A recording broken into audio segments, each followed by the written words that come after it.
আবারও পাইরেসির শিকার হয়েছে ঢাকায় ছবি।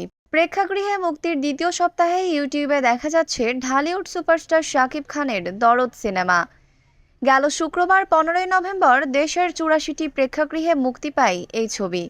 সে সময় বাংলাদেশের বাইরে আরও 20টি দেশে একযোগে মুক্তি পায় দরদ। প্রথম সপ্তাহে প্রেক্ষাগৃহে সিনেমাটি ভালো ব্যবসা করলেও দ্বিতীয় সপ্তাহের শুরুতেই পাইরেসির শিকার হলো এই ছবিটি। এই প্রতিবেদন লেখা পর্যন্ত শনিবার 23শে নভেম্বর সন্ধ্যায় ইউটিউবে দেখা যাচ্ছে শাকিবের এই ছবি। ধারণা করা হচ্ছে কোনো প্রেক্ষাগৃহ থেকেই এই সিনেমাটি মোবাইলে ধারণ করে অনলাইনে ছড়িয়ে দেওয়া হয়েছে।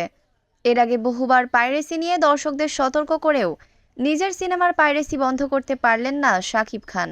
এ বিষয়ে পরিচালক অনন্য মামুনের সঙ্গে যোগাযোগের চেষ্টা করেও তার সাড়া পাওয়া যায়নি।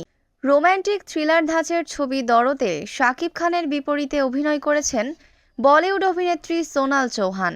এতে আরও অভিনয় করেছেন পায়েল সরকার, বিশ্বজিৎ চক্রবর্তী, রাজেশ শর্মা, এলিনা শাম্মী, রিও প্রমুখ।